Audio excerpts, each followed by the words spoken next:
one of the challenges, right? Because you're always valuing what happened yesterday, and what you need is what's going to happen tomorrow.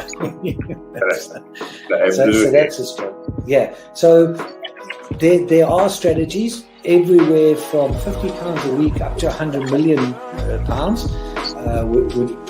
and they're different. They range differently from everyone, but and from country to country. To be fair. Different countries have different tax laws, so different vehicles. But from your point of view, at the sort of normal end, I'm not going to call it the low end because I'm in that boat as well. It's as tax efficient as you can get it. That's where you start. You use all the tax efficiencies, and then you step up into different things.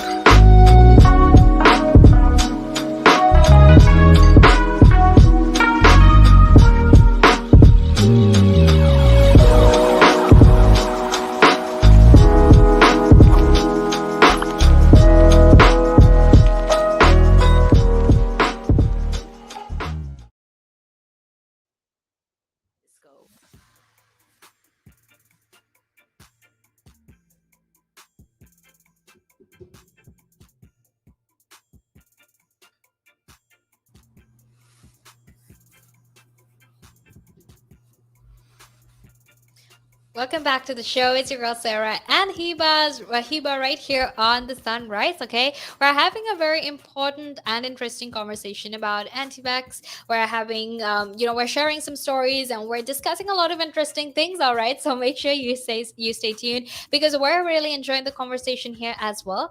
So don't forget to text us on 078 to share your thoughts, to share your opinions with us because we would love to hear that. All right, and Hiba will actually let you know about the ways in which you can get in touch with us on our socials and through our app. So Hiba, why don't you tell everyone how to get in touch with us? Hi guys, you can get in touch with us through our social media. We have Facebook, we have TikTok, we have Instagram. You can also subscribe to our YouTube channel to see the latest. Yeah, and you know what? If you can actually go check out our TikTok actually because we have some really fun, interesting content. All right, so don't forget to do that, and also don't forget to download our app because that way you can actually make sure you're always informed and you're always a part of this conversation live. All right. However, now we actually have to head back into our conversation, which is basically we're going to actually have a quick dive into the brief history of the anti-vax movement. Okay, so, this is not something that just recently popped up. It's been there for a while as well. There's been a lot of conspiracy theories as well. So, Hiba, why don't you tell everyone a little bit about, how exactly this whole thing started and what exactly happened, right? Now, yeah, so the anti-vax movement isn't something really new. It's been with us since I think it really popularized during the late 20th century, especially with Dr. Leah Thompson, who linked childhood disabilities to the DATP vaccine. And then it was then again researched, I think, by UK Dr. Andrew Wakefield, who linked the MMR vaccine to autism. Now, that simple, Wakefield's simple, theory lie is really what boosted a lot of parents during the early 2000s to Yeah. not vaccinate their kids in any way. A lot of people thought herd immunity would protect their children. However, that has not been the case. Childhood measles has been rising and falling throughout the 20th century, throughout the 21st century, and we've gotten to a point where it's very much a shrugged under the carpet topic. Yeah. You know what I mean? Yeah. Yeah. So, with regard to what you were saying as well, a lot of this, like, you can actually see how people's stubbornness to actually believe information that is freely available information. Yeah, you know what I don't understand? Something else that I just remembered was a lot of anti-vaxxers think that the government is actually trying to make their lives much, much worse. And okay, look, in some instances, they might not always do what's best for us. They might do what they think is best, but not actually, that might actually not be what's best for us.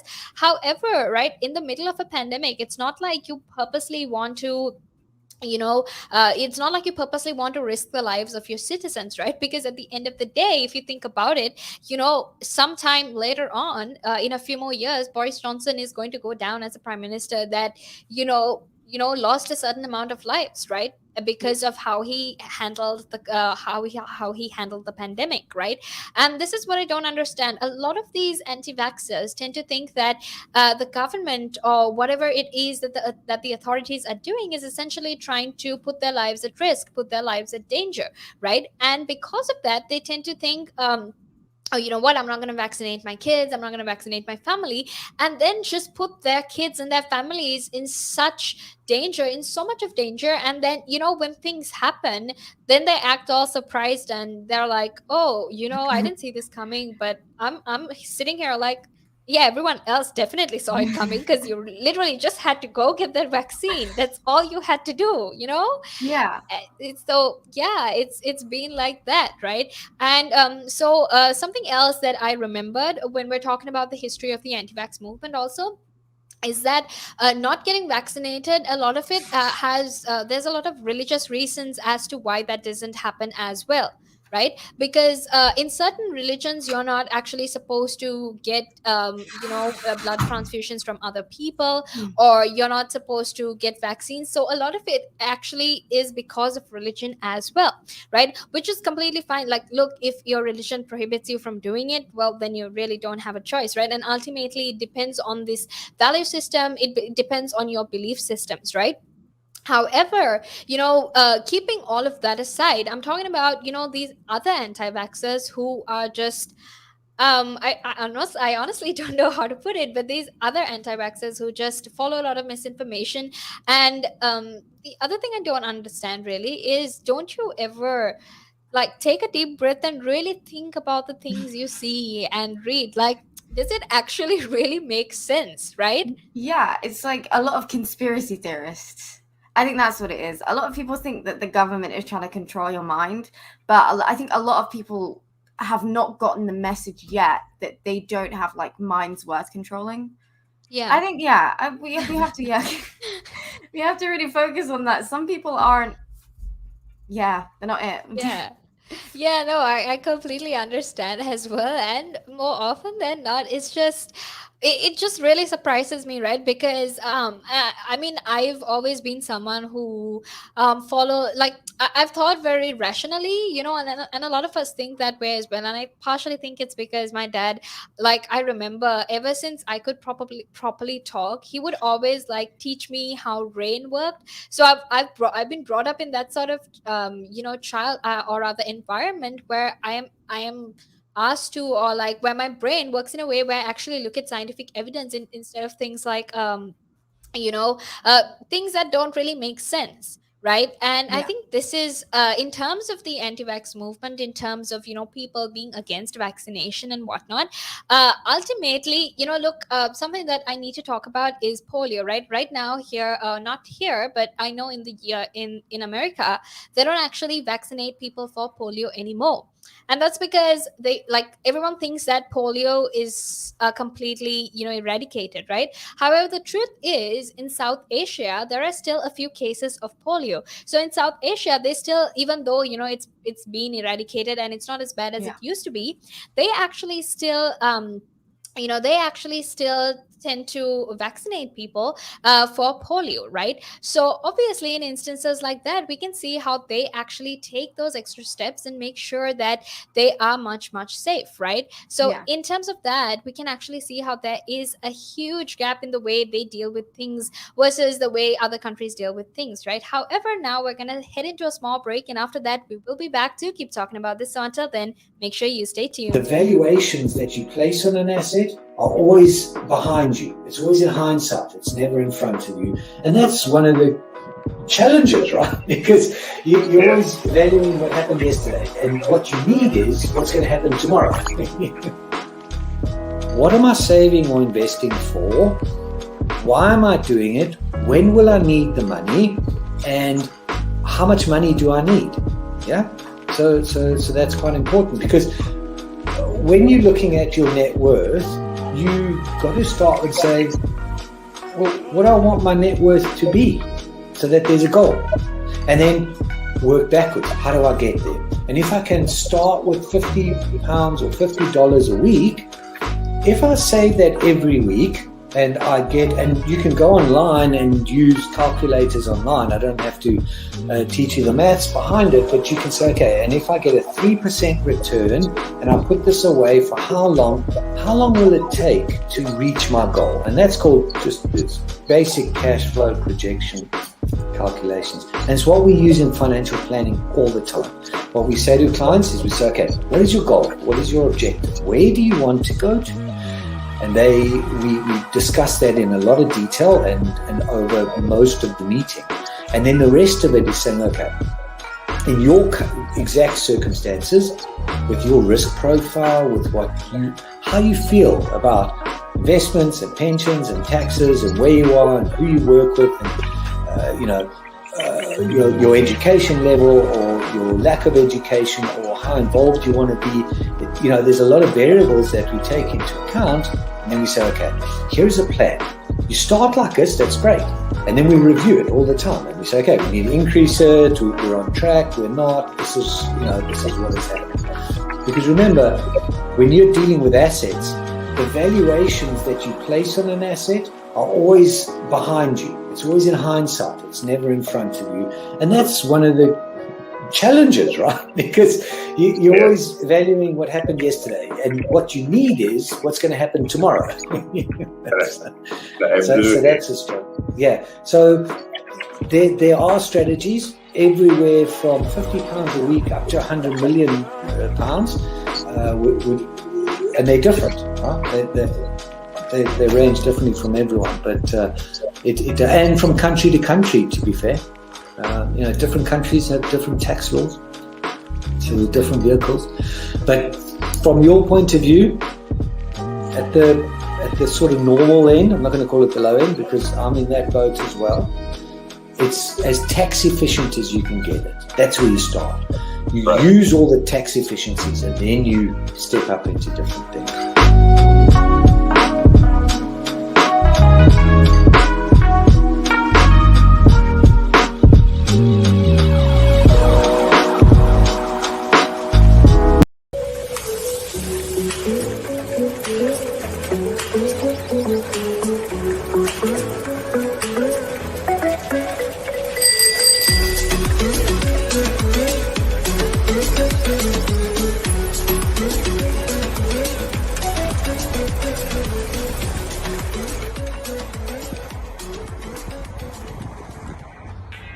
Cycling in London is not child's play.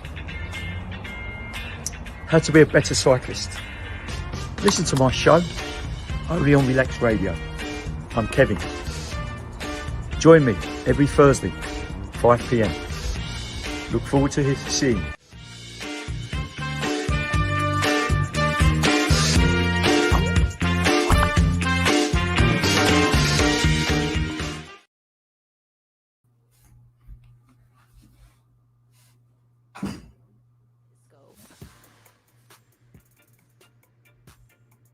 Welcome back to the show, everyone. It's your girls, Sarah and Hiba, right here on Relaks Radio. We're having a very interesting and informative conversation about anti-vaxxers. So make sure you stay tuned, share your thoughts, share your opinions with me, because we would love to hear everything that you have to say.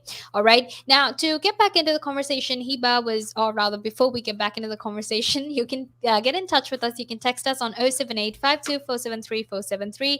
Let us know your thoughts, let us know your opinions, because we would love to hear what you have to say. And don't be scared to disagree with us. We love a good conversation, right? You don't always have to agree with everything we're saying, because in some instances we might be wrong as well. So don't be afraid to disagree with us, and get in touch with us, share your opinions, text us. And Hiba, why don't you tell everyone the ways in which they can connect to us through social media? You guys can hit us up on Facebook, Instagram, TikTok, Twitter. You can also follow us on YouTube and get the most from us. If you want, you can also download our app, and you can be the first to know. You can be the first to know about any live shows. You can get it's available on the Android, Google, and Apple Store.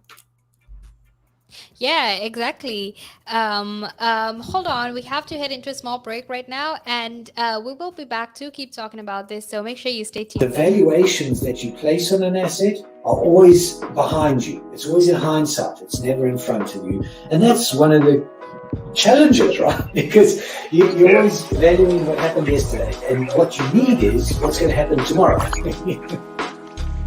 What am I saving or investing for? Why am I doing it? When will I need the money? And how much money do I need? Yeah. So that's quite important, because when you're looking at your net worth, you got to start with saying, well, what do I want my net worth to be, so that there's a goal, and then work backwards. How do I get there? And if I can start with £50 or $50 a week, if I save that every week, and you can go online and use calculators online. I don't have to teach you the maths behind it, but you can say, okay, and if I get a 3% return and I put this away for how long will it take to reach my goal? And that's called just this basic cash flow projection calculations. And it's what we use in financial planning all the time. What we say to clients is we say, okay, what is your goal? What is your objective? Where do you want to go to? And we discuss that in a lot of detail and over most of the meeting.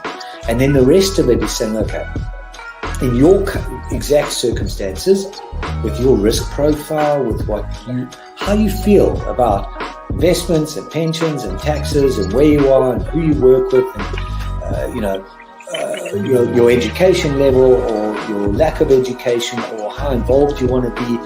There's a lot of variables that we take into account, and then we say, okay, here's a plan. You start like this, that's great. And then we review it all the time. And we say, okay, we need to increase it, we're on track, we're not, this is what is happening. Because remember, when you're dealing with assets, the valuations that you place on an asset are always behind you. It's always in hindsight. It's never in front of you. And that's one of the challenges, right? Because you're always valuing what happened yesterday. And what you need is what's going to happen tomorrow. So that's a struggle. Yeah. So there are strategies everywhere from £50 a week up to £100 million, and they're different, right? They range differently from everyone, but and from country to country, to be fair. Different countries have different tax laws, so different vehicles. But from your point of view, at the sort of normal end, I'm not going to call it the low end because I'm in that boat as well. It's as tax efficient as you can get it. That's where you start. You use all the tax efficiencies, and then you step up into different things.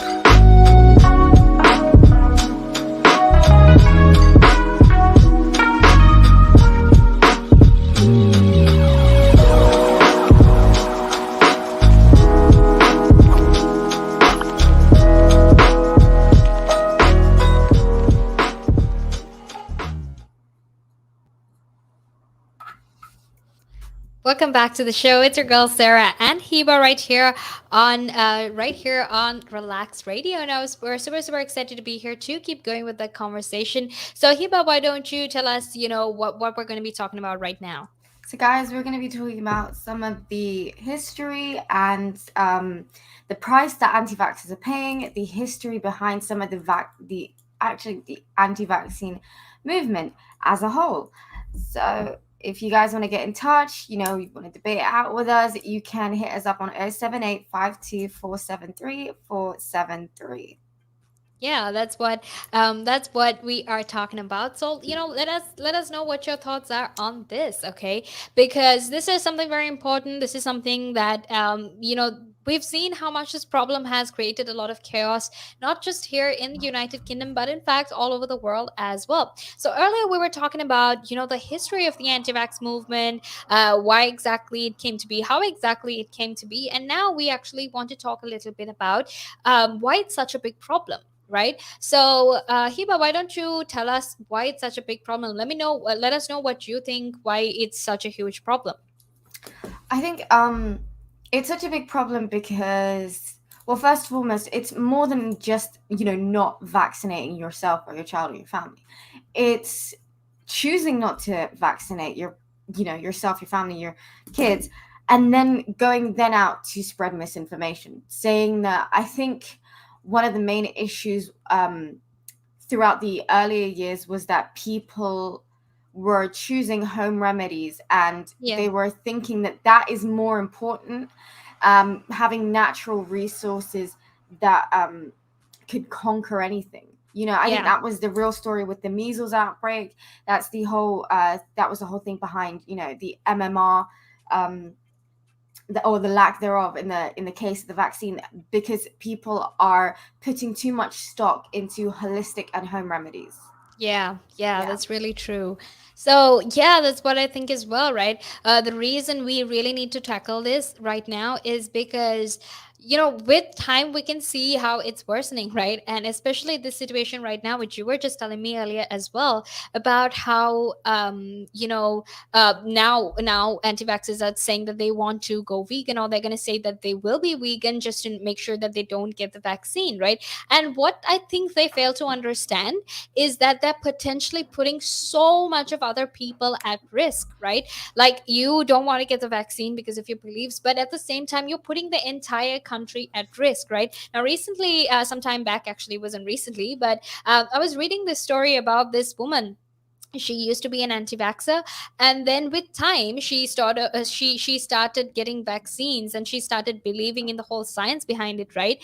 And in her interview, she was basically saying how much of a struggle it was for her to let go of those ideologies she had when she was an anti-vaxxer, and how much of a struggle it is to even convince an anti-vaxxer that the things they believe in are in fact very, very inaccurate, right? So that was just her thought. So I'm thinking, and right now what she's doing is she's working towards making sure that people who are, and she's trying to convert anti-vaxxers into believing in the science, right? So basically that's what the conversation is about today. So thank you for being a part of the show. Thank you for letting us know your thoughts and your opinions. We had an absolutely amazing time, didn't we, Hiba? Yes, I thoroughly enjoyed it. This is one for the books.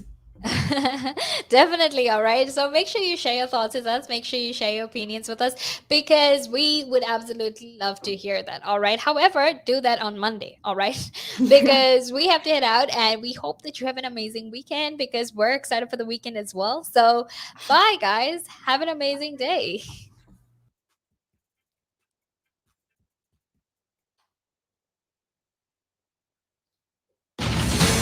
U.S. combat forces to leave Iraq by end of year. The Britain was 22 seconds off the four-strong leading pack going into the run. A search for space has pushed up the average price per house by 7.3% over the past year. Time for the news. Local news. In your local news, most COVID rules in Wales to end on Saturday. Most of Wales' remaining COVID rules will be lifted from Saturday. Rules on numbers that can meet indoors will end, along with nightclubs being reopened and social distancing laws for workplaces being removed. But masks will still be expected to be worn in shops, in health and social care settings, and on public transport. The Welsh Government confirmed the decision on Thursday night. Travel changes defended by Prime Minister and Travel Secretary. The Prime Minister and Travel Secretary have defended changes to the UK's traffic light travel system, as an airline has scheduled extra flights to return British citizens from red-listed Mexico. Up to 6,000 British tourists are currently in the country, and those who want to avoid quarantine will need to return before 4 British summer time on Sunday. The change was announced on Wednesday. International news. In your international news, Andrew Cuomo features impeachment threat. A push to impeach New York Governor Andrew Cuomo is gaining momentum after an independent inquiry said he had harassed multiple women. Democrat Andrea Stewart Cousins called his behavior unacceptable and said he should resign. A majority of the state assembly favor impeachment proceedings, which could lead to his removal. The governor has denied any wrongdoing and vowed to stay in office. US urges Iran to resume nuclear talks. The US has called on Iran's new president to return to talks on reviving a historic nuclear deal. The window for diplomacy would not remain open forever, a spokesperson for the US State Department warned. Tensions between the US and Iran have soared since 2018, when President Donald Trump pulled out of the nuclear deal and restored sanctions. Abraham Raisi was sworn in on Thursday, saying he would support any diplomatic plans to end sanctions on Iran. Sports news. In your sports news, Great Britain beats India to win hockey bronze. Great Britain claimed bronze in the women's hockey at Tokyo 2020 with a thrilling 4-3 victory against India. The 2016 gold medalists took an early 2-0 lead but fell 3-2 down in the third quarter. This is the third time they won bronze. Entertainment news. In your entertainment news, live events to be protected by £750 million government insurance scheme. UK music festivals and other live events are to be protected by a government-backed insurance scheme if they have to cancel because of COVID. It will begin next month with a £750 million budget to cover cancellation costs if events are legally unable to happen due to COVID restrictions. The live events industry, which has repeatedly called for such a plan, broadly welcomed the announcement.